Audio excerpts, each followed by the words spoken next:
Michael Metzger from Dalhousie University. I believe he will be talking about self-discharge in LFP and NMC graphite cells. Hello, everyone. Thanks, Pitar, for the introduction. I also want to thank Robert and the IBA for the opportunity to speak here. Yes, so in this contribution, I would like to take you sort of step by step through our journey of understanding self-discharge in LFP and NMC811 graphite cells. And I want to motivate this work by looking at two charts from our group that we published recently. And we look a lot at LFP graphite cells recently, and we're specifically interested in the comparison of state-of-the-art LFP graphite cells to very modern, advanced NMC-based cells. And what this chart shows you is basically the cycle life at 40 degrees Celsius. So that's the normalized capacity versus testing time.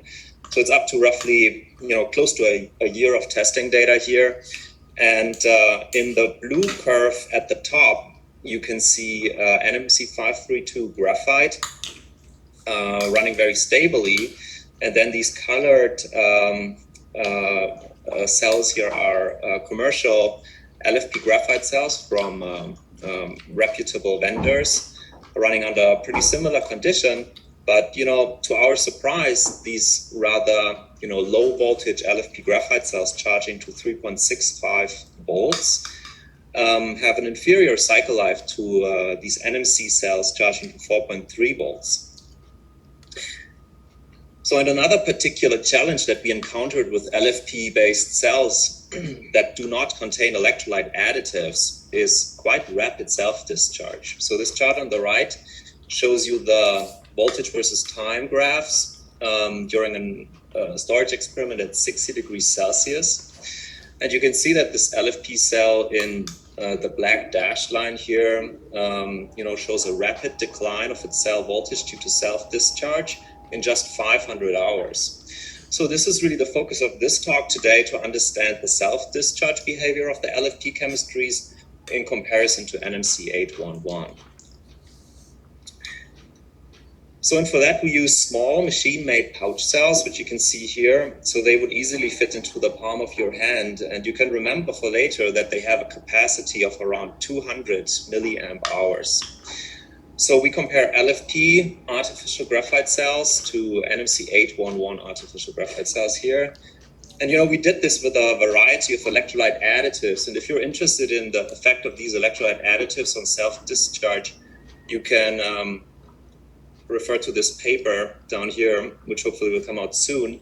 But for now, I will just focus on vinyl and carbonate as our electrolyte additive. And our control electrolyte without additive would be DMC, EC, and 1.5 molar LiPF6. So now, the first thing we did is to investigate the storage behavior of these cells in a more quantitative way. So we use a storage protocol where we keep the cells at 60 degrees Celsius. But before we do that, we form them at 40 degrees Celsius, and then we do a full cell cycle to obtain the initial discharge capacity, which we call D0. And then after that, we charge up the cell to the upper cutoff voltage, and then expose the cell to a 500-hour storage period at open circuit, 60 degrees Celsius. And then you can discharge the remaining capacity to get this capacity D1, and then you do another cycle to get the capacity D2. And now basically by comparing these capacities, you can back out the reversible loss during storage, so the capacity that comes back in the cycle after storage, to the irreversible loss. The same can be done for NMC811, and just the voltage cutoffs are different. And then you can conveniently summarize the storage losses as bar charts here. So what you would see here as the blue bars going up to about 200 milliamp hours is the initial capacity of the cell. And then you basically stack up the losses. And what you can see here for LFP artificial graphite is that you have roughly 1/3 of irreversible losses and 2/3 of reversible losses, But bottom line is that this cell completely self-discharges after 500 hours at 60. Now, if we add vinylene carbonate, which is to the right here, you can see that basically the reversible losses are completely eliminated, right? And the storage behavior is much better. I would say for NMC811, the picture is quite similar, but we see overall smaller losses. And so we really want to understand this drastic reversible self-discharge without electrolyte additives. So this is now storage data at 40 degrees Celsius, same cell types, but now we do our formation at 40, 55, and 70 degrees Celsius, which is shown here on the bottom. And we want to compare the self-discharge behavior of the cells. So now for the LFP chemistries here, on the left side, you can see that the storage losses slightly increase with formation temperature from about 26% at 40 degrees Celsius to about 35 at 70 degrees Celsius. This can also be clearly seen for NMC811, where we go from about 5% to 10% reversible losses. So there is a correlation with the formation temperature here. And this can also be seen in the voltage versus time graphs, actually a little more clearly, I find, because when these cells self-discharge, you see this first voltage step, which is due to a graphite plateau. And you can see it comes earlier in the solid line where we did a formation at 70 degrees Celsius than when we do the formation 40 degrees Celsius. So, but of course, the question is what causes this quite rapid self-discharge in these cells? So here, I want to do kind of a mini summary to just say that, we see this full self-discharge within 500 hours for these LFP graphite cells without additive. We have seen most of the self-discharge is reversible. Vinylene carbonate can completely stop this reversible self-discharge. There is sort of more self-discharge in the LFP cells, and it seems to correlate with formation temperature. So the first hypothesis we had is maybe it's due to oxidation of impurities at the positive electrode, because if you had an electrolyte impurity, like for example ethylene glycol, then you could electro-oxidize such a molecule, and basically for every mole of ethylene glycol you oxidize, you would put a mole of lithium into the cathode, which effectively reduces the voltage of the cathode, right? So it leads to self-discharge. But if we want to explain our 200 milliamp hours self-discharge by such a mechanism, you can very easily calculate the moles of contaminant you would need, assuming a 1 electron oxidation reaction. And, knowing the roughly 1 milliliter of electrolyte in our cells and the molecular weight of typical electrolyte contaminants like ethylene glycol, you can calculate their concentration in the electrolyte. And it would be extremely high, like 40%, which is clearly larger, than typical impurity levels. And we also don't see these impurities in GCMS and NMR. So it's very unlikely that, an irreversible oxidation process like this would account for so much self-discharge. But what if there was a reversible shuttle? So this is our next hypothesis. And, we developed a very easy setup to investigate whether there is a redox shuttle present in these electrolytes after formation. And basically the setup consists of lithium metal foil as the negative electrode and aluminum foil as the positive electrode. It's just in a simple coin cell.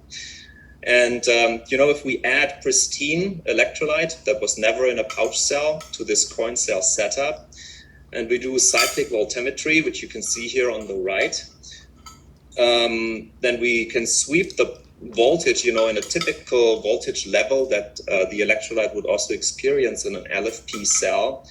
And you can see that the currents are very small, both with a control electrolyte and 2% vinylene carbonate electrolyte. But if we add a typical shuttle molecule, in this case we used ferrocene, then you can see, for example, here at the bottom, as soon as we scan the positive electrode to a voltage of about 3 volts, you can see there's a sharp rise in the current, and then you can see sort of a diffusion limited stable shuttling current here, because as you oxidize ferrocene as the positive electrode, it can readily diffuse to the negative electrode, lithium is always at the potential low enough to reduce the ferrocene back into its original state. So you have a nice reversible shuttle and you see this diffusion limited current. And this is also quantitative because if we increase the ferrocene concentration here by a factor of 10, we also go from 2 to 20 micrograms. Okay, so this is a very simple quantitative way of assessing whether there is a redox shuttle in the electrolyte. And such a shuttling mechanism would basically discharge the cell, because for every shuttle oxidized at the positive electrode that diffuses to the negative electrode, to get reduced, you would move one lithium from the negative electrode into the cathode, so you discharge the cell. Now, to investigate whether we have a shuttle molecule in our cells, we basically did now formation of our pouch cells at 25, 40, 55, and 70 degrees Celsius. Again, we have LFP and NMC811 cells with control electrolyte and 2 VC. And then we do a procedure where we overfill those cells. So we add actually twice the amount of electrolyte. We do our formation.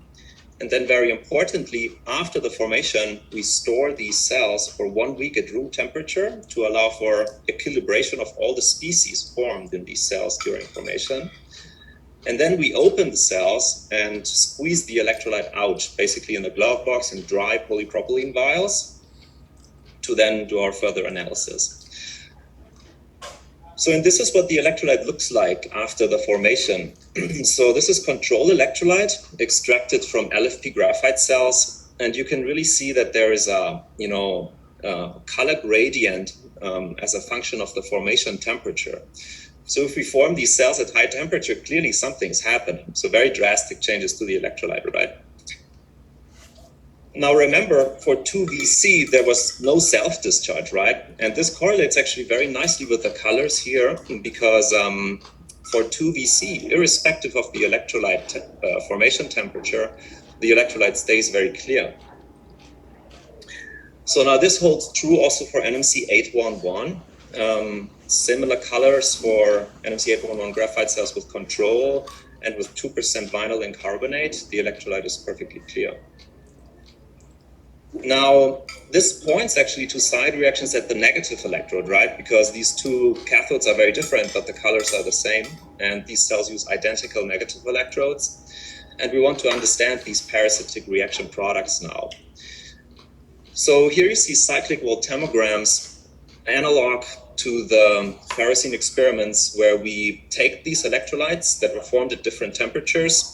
So what's shown in blue here is formation after 25 degrees Celsius all the way up to 70 degrees Celsius in red. So this is electrolyte from LFP graphite cells, which showed this drastic color change. And you can see that this color change really correlates quite well with the shuttling current that we can measure in this simple point cell setup.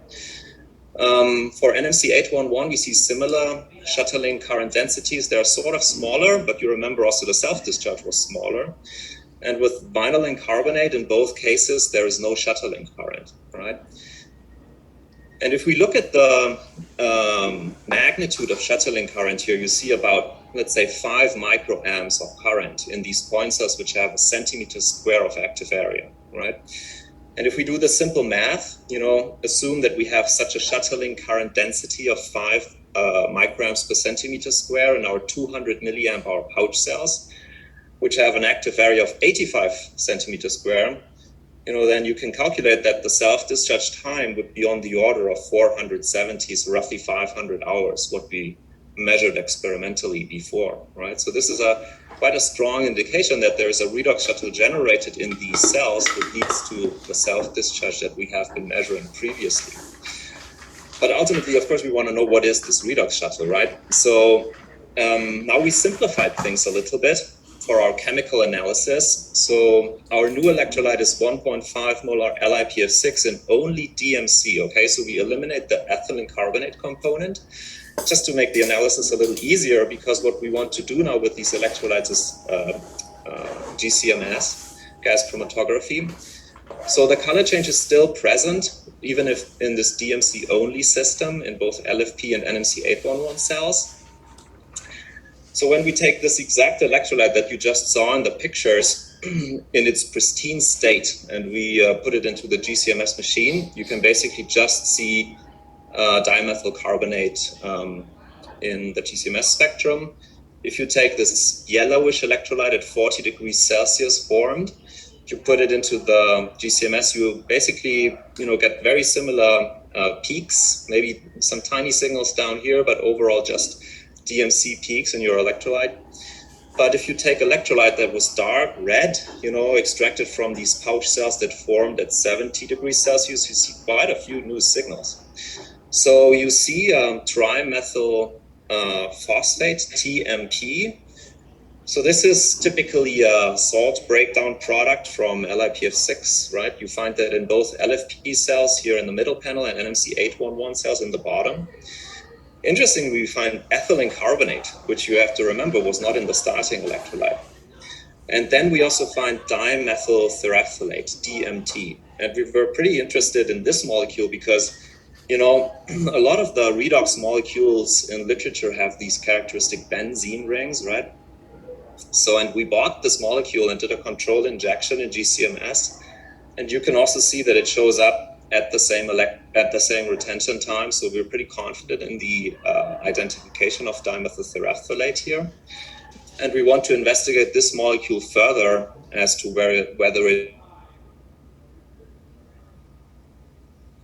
Our coin cell test again to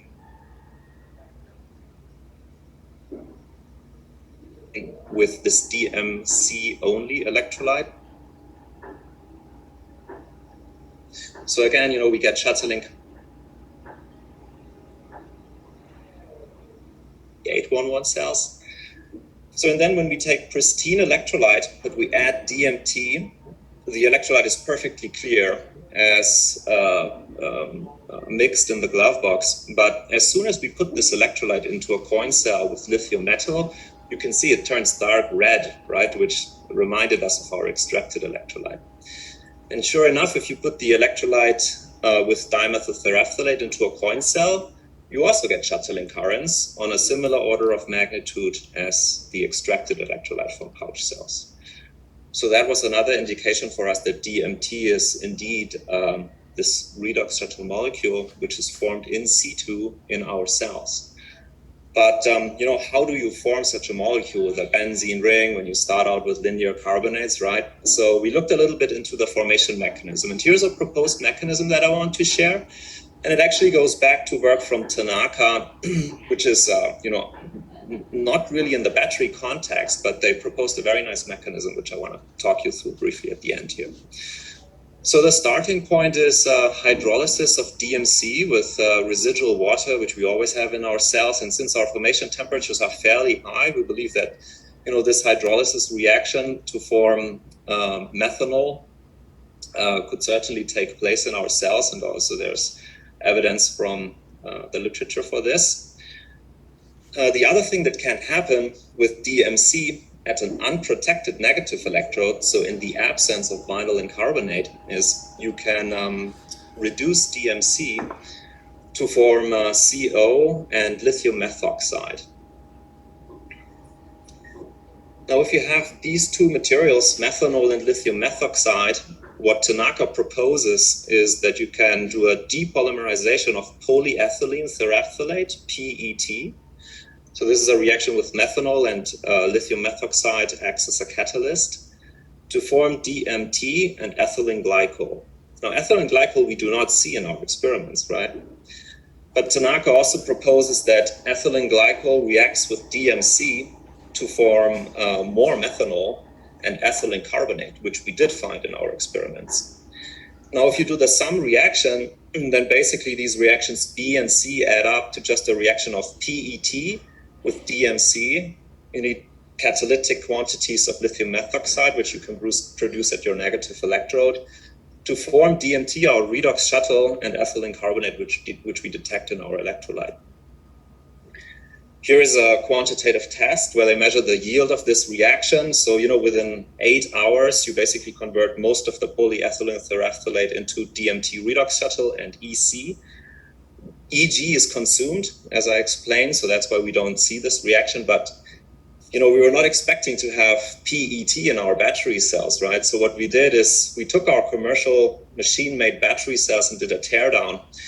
And our first hypothesis was the separator. But if we do infrared spectroscopy of the separator and compare the spectrum to reference spectrum of polyethylene terephthalate, you can see that basically there are, none of these characteristic peaks that you see at low wave numbers. Then we investigated the pouch bag. So the inside of the pouch bag, which is clearly in contact with electrolyte, doesn't show anything, okay? It just shows basically not the characteristic peaks. The outside, though, shows a few characteristic peaks of polyethylene terephthalate, but that's not in contact with electrolyte. But if you look at the cathode, and you guys might have for sure seen a lot of commercial cells and opened them up, there is always tape in these cells, right? Because you need to hold the jelly roll together after winding. And in these commercial cells that we are using, actually both of the tapes contain polyethylene terephthalate, and we believe that this is the source of PET, and through this reaction that I outlined, leads to the formation of redox shuttles in commercial cells. So that's why I think it's quite important to eliminate, inactive components that can participate into the battery reactions when you make these cells. So here's a quick takeaway. So, we have identified dimethyl terephthalate as the redox shuttle in our LFP and NMC cells. We have seen that vinylene carbonate suppresses the self-discharge that this molecule creates, most likely due to the elimination of lithium methoxide, which is the catalyst that's needed. And, the take-home message is that, these PET-based components really need to be avoided in commercial cells if you want to reduce inefficiencies and self-discharge.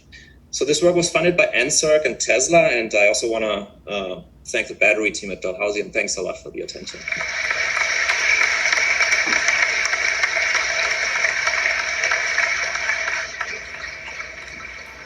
Thank you very much. It was a fascinating story with a very interesting answer at the end. We have time for a couple of questions. Okay, Michael, this is some great detective work. It's awesome, very impressive. I'm most interested in the amount of electrolyte you were able to extract from the commercial cells. Is that commonly seen? Like, what's the exact mechanisms you were able to extract the pouch cell electrolyte? Yeah, Shirley, that's a good question because, normally it's very difficult to extract enough electrolyte out of commercial cells, as you know, right? But since we work with these small pouch cells, we developed this method where we overfill them. So we add 2 milliliters and we're roughly able to extract 1 milliliter. But the caveat here is you have to wait for a long time, 1 week, because you want to equilibrate all the electrolyte. There's electrolyte hanging outside of the jelly roll, and you want these reaction products to diffuse everywhere so that what you extract is representative. Yeah, thank you, Michael. My name is Jian Duan from University of Gießen, and I think this is very practical and it's very important. But my question is that since we all know that the SEI it's only ionic conductor, it's not electronic conductor. In the shuttle process, I think it requires the exchange of both ionic and the electronic on one side. So does this mean that in the battery, during the formation process, the SEI is not good enough and there are some porous and that lead to the shuttle effect to be that severe? Yeah, thank you. Yeah, thank you. That's a good point, actually. So, so two things to that. Of course, this is a bit, about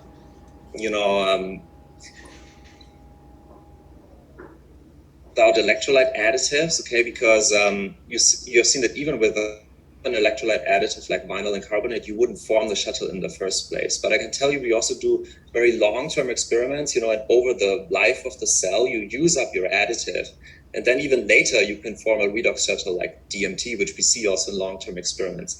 And now how it acts in a cell, which actually has a passivation layer that should not allow charge transfer, that's actually an open question at this point. But, sometimes people also add redox shuttles for overcharge protection, and they somehow must also function despite the SEI protecting the negative electrode. So I think there is a way of allowing this charge transfer to the redox shuttle molecule.